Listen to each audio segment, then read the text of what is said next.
सामान्य श्रेणी के गरीब युवाओं को शिक्षा और सरकारी सेवाओं में 10% आरक्षण नए भारत के आत्मविश्वास को और बढ़ाने वाला है। 2019 के लोकसभा चुनावों से पहले पीएम मोदी ने आर्थिक रूप से कमजोर सवर्ण जाति के लोगों को आरक्षण देने की बात कही थी।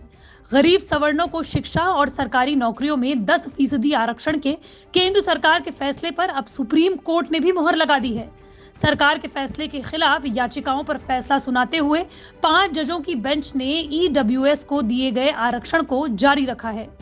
चीफ जस्टिस यूयू ललित के नेतृत्व में 5 जजों की पीठ ने 3-2 से संविधान के 103वें संशोधन के पक्ष में फैसला सुनाया। हालांकि चीफ जस्टिस यूयू ललित और जस्टिस रविंद्र भट्ट ने ईडब्ल्यूएस कोटा के खिलाफ अपनी राय रखी। बाकी 3 जजों ने कहा कि यह संशोधन संविधान के मूल भावना के खिलाफ नहीं है। बता दें कि ईडब्ल्यूएस कोटे में सामान्य वर्ग को 10% आरक्षण आर्थिक आधार पर मिला हुआ है। हालांकि सुप्रीम कोर्ट की ओर से फैसला आने के बाद से राजनीति तेज हो गई है। सोशल मीडिया पर भी कुछ लोग सुप्रीम कोर्ट के फैसले का विरोध कर रहे हैं तो कुछ समर्थन। एक तरफ जहां इस फैसले को पीएम मोदी की जीत बीजेपी लगातार बता रही है, तो वहीं कांग्रेस के कई नेता इस फैसले पर अपनी अलग अलग राय रख रहे हैं।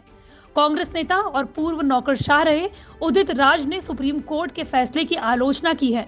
उन्होंने कहा है कि सुप्रीम कोर्ट की उच्च जाति समर्थक मानसिकता को वो चुनौती देते हैं। 16 दिसंबर 1992 के दिन इंदिरा साहनी का जजमेंट आया जिससे ओबीसी को रिजर्वेशन मिला। उसके बाद से जब भी एससी एसटी ओबीसी का रिजर्वेशन मैटर आया और सीमा 50% से ज्यादा लांघी गई तो सुप्रीम कोर्ट ने हमेशा हवाला दिया कि 50% से ज्यादा आरक्षण नहीं हो सकता, क्योंकि इंदिरा साहनी के जजमेंट में ऐसा है। लेकिन आज 10% का जो आरक्षण दिया गया गरीब सवर्णों का, मैं बता देना चाहता हूँ उसके विरुद्ध में नहीं हूँ, लेकिन वो सीमा क्रॉस हुई। दूसरी ओर बीजेपी प्रवक्ता गौरव भाटिया ने उदित राज पर पलटवार करते हुए कहा कि इस तरह के बयान न्यायालय की अवमानना है और अदालत को उदित राज के खिलाफ कार्रवाई शुरू कर देनी चाहिए। बता दें कि चंद दिनों में गुजरात और हिमाचल में विधानसभा चुनाव होने वाले हैं और उससे पहले बीजेपी हर हाल में सुप्रीम कोर्ट के फैसले को अपने पक्ष में भुनाना चाहती है। मैं इतना ही कहूंगा कि मल्लिकार्जुन खड़गे जी जो कि अध्यक्ष है कांग्रेस पार्टी के, उनकी ये नैतिक जिम्मेदारी बनती है कि वो पूरी तरह से स्पष्ट करें जो डॉक्टर उदित राज ने वक्तव्य दिया है, क्या ये कांग्रेस पार्टी की सोच है? कांग्रेस पार्टी के मत में क्या ये निंदनीय नहीं है? और अगर ये कांग्रेस पार्टी की सोच नहीं है तो ये अवमानना का मामला भी है और डॉक्टर उदित राज पे क्या कार्रवाई करेंगे।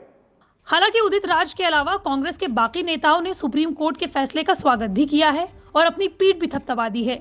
कांग्रेस ने कहा है कि गरीब सवर्णों को मिला आरक्षण मनमोहन सिंह के नेतृत्व वाली सरकार की शुरू की गई प्रक्रिया का परिणाम है।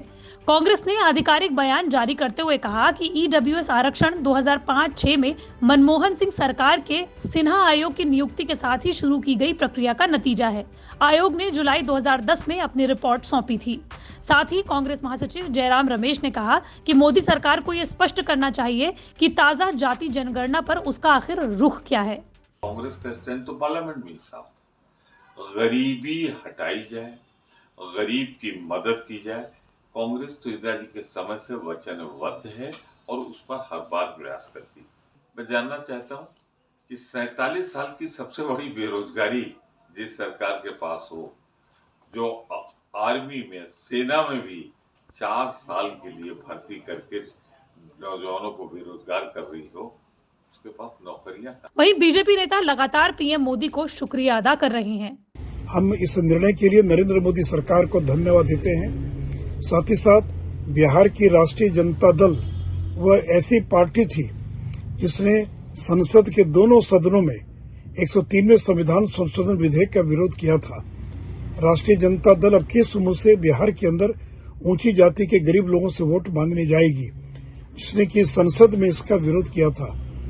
और आरजेडी के साथ साथ इंडियन यूनियन मुस्लिम लीग और डीएमके, ये 3 ऐसी पार्टियां थी जिन्होंने राज्यसभा और लोकसभा इन दोनों सदनों में ऊंची जाति के गरीब लोगों के आरक्षण के विरोध किया था और आम आदमी पार्टी ने इस निर्णय के विरोध में सदन का बहिष्कार कर दिया था।